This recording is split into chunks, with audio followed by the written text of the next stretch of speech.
पर मृत बेघर को देख वह बिना भाव के मंजिल की ओर बढ़ गया। रास्ते में आवारा कुत्तों को लाशें खाते देख ईव बेपरवाह रही और यहाँ से तेजी से निकल गई। एक प्रतिबंधित तार की बाड़ के पास पहुंचकर कुशलता से तार हटाकर दूसरी ओर निकल गई। किसी के न देखने पर वह चुपचाप भीड़ में मिल गई। यहाँ के लोग व्यवस्थित थे, सभी भोजन के बदले रक्तदान करने आए थे। चारों ओर सशस्त्र पहरेदार और गश्त करते पिशाच थे।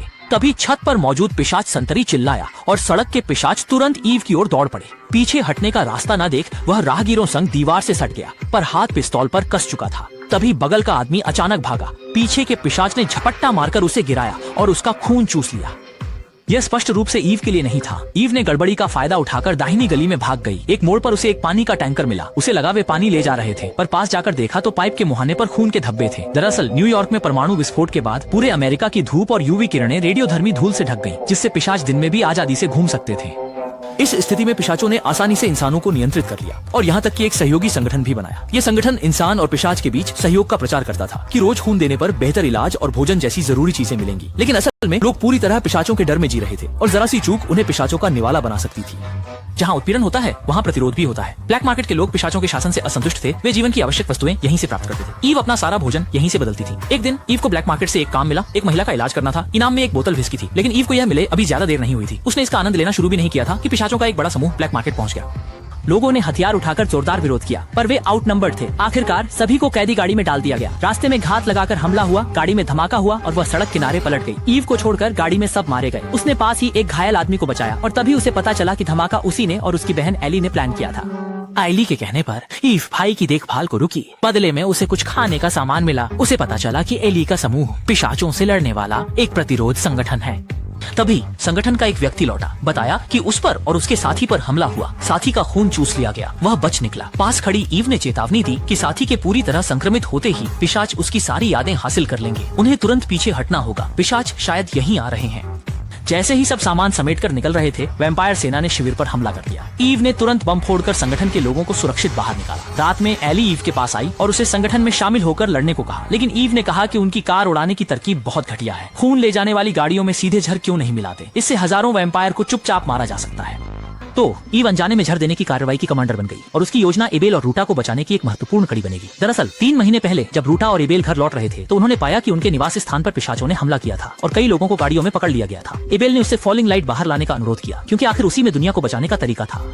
रूटा को फॉलिंग लाइट लेने का जोखिम उठाना पड़ा। किताब तो मिल गई, पर एक पिशाच ने उसे देख लिया। पकड़े जाने से ठीक पहले रूटा ने किताब छिपा दी। कैदी वाहन में चढ़ने पर उसने देखा कि एबेल भी वहीं था और वे दोनों अब कैदी थे। बाद में उन्हें मानव एकाग्रता शिविर में ले जाया गया। एबेल को वहीं बेहोश कर दिया गया और ले जाया गया, जबकि रूटा को अन्य बी पॉजिटिव रक्त वाली महिलाओं से अलग रखा गया। पसंद है, इसलिए ऐसे लोगों को विशेष सुविधाएं मिलती हैं। उन्हें अच्छा खाना पीना मिलता है। अन्य पिशाच परेशान नहीं करते, पर महिलाओं को जबरन गर्भवती किया जाता है ताकि बच्चे भी बी रक्त वाले हों। लूटा 3 महीने से भागने की कोशिश में है। उसने कर्मचारियों से मदद के लिए सौदा भी किया है। जब दोनों योजना बना रहे थे, एक गर्भवती महिला चिल्लाती हुई बाहर आई। उसने बताया कि उसकी रूममेट डॉक्टर के पास गई और वापस नहीं आई और उसका सारा सामान भी गायब था। उसकी 5 गर्भधारण की कोशिशें नाकाम रही थीं। जल्द ही नर्स आ गई, लेकिन उस बेकाबू महिला को रोक नहीं पाई।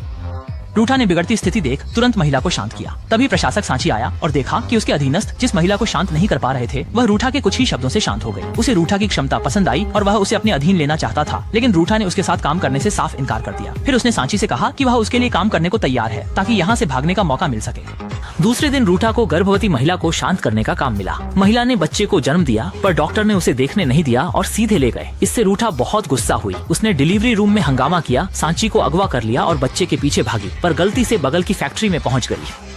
पर यहाँ जानवर नहीं बल्कि जीवित इंसान कैद है। जीव जगत के शीर्ष पर रहे मनुष्य अब पिशाचों का निवाला बन गए हैं। पिशाच सुअर के मांस की तरह जीवित इंसानों को तैयार ली हुई लाइन पर रखते हैं, खून निकालते और जलाते हैं, यहाँ तक कि नवजात शिशुओं को भी नहीं छोड़ते। रूठा सामने का दृश्य देखकर सन्न रह गई। उसे जरा भी एहसास नहीं हुआ कि वह पिशाचों से घिर चुकी है। बाद में उसे गार्ड्स तहखाने में ले गए, जहां उसने अपने पुराने दोस्त थॉमस को देखा। दुश्मन आमने सामने थे और दोनों ने एक दूसरे को अच्छी नजर से नहीं देखा। थॉमस ने तो उसे बलपूर्वक धमकाया भी। फिर उसने अपने लिए एक गिलास ताजा खून डाला और रूठा के सामने पी गया। कई दबावों के कारण रूठा की मानसिक स्थिति भी धीरे धीरे टूटने लगी। थॉमस ने मौका पाकर एबेल के ठिकाने के बारे में पूछा। रूठा ने बताया कि एबेल और उसे एक साथ पकड़ा गया था और अब शायद तुम्हारे आदमियों ने उन्हें चूस लिया होगा। थॉमस तुरंत सांची के पास गया और उसे उस दिन के सभी कर्मचारियों का डेटा जांचने को कहा। पता चला कि एबेल मरा नहीं था, बल्कि फिलहाल 7वें अनुसंधान क्षेत्र में प्रयोगों के लिए बंद था। तो उसने नीचे मरणासन्न एबेल को पाया और रूठा को बूचड़खाने भेजा जाने वाला था। वह प्रतीक्षा कक्ष में बाल कटवाने के लिए कतार में थी।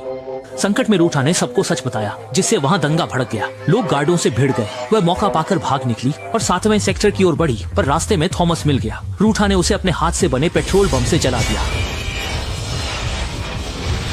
एबेल को सफलतापूर्वक बचा लिया गया। इसी बीच ईव पिशाचों को मारने वाला जहर बना रही थी, जिसके लिए उसने चूहे मारने वाली दवा का इस्तेमाल किया। फिर उन्होंने एक सड़क दुर्घटना की, खून ले जा रहे टैंकर को रोका और चुपके से जहर टैंकर में डाल दिया। आधी रात को वे पिशाचों के एक ठिकाने पर पहुंचे और देखा कि अंदर के सभी पिशाचों ने जहरीला खून पी लिया था। सबसे अंदर जाने पर उन्होंने पाया कि यहाँ के सभी पिशाच जहर से मर चुके थे। ईव अपनी इस करतूत से बहुत संतुष्ट थी। फिर वे बगल के दफ्तर में गए, जहां दीवार पर टैंकरों के रास्ते दर्ज थे। लेकिन ईव ने अजीब बात देखी कि पिशाच बड़ी मात्रा में कुछ सामान अलग अलग कस्बों में भेज रहे थे। ईव ने तुरंत इसकी तह तक जाने का फैसला किया। वह नक्शे पर दी गई जगह के हिसाब से एक छोटे कस्बे में पहुंची, पर वह कस्बा पूरी तरह खाली था। तभी ईव को जमीन पर एक फोन मिला। वीडियो से पता चला कि कस्बे के सभी लोग न्यू होराइजन ले जाए गए थे, जहाँ खाने पीने की कोई चिंता नहीं थी। वो पिशाचों का बनाया स्वर्ग था। फिर उन्होंने तथाकथित नया क्षितिज देखा, पर यह स्वर्ग नहीं बल्कि इंसानों का एक फार्म था। ठीक जब इंसान घोर संकट में थे, इस स्थिति का जिम्मेदार जैक घर पर रैप का और नाच रहा था, क्योंकि उसने बड़ा काम किया था। रक्तवंश ने उसे अंगरक्षक और विला तो दिया ही, उसके दैनिक जीवन की देखभाल के लिए एक नौकरानी भी बुलाई।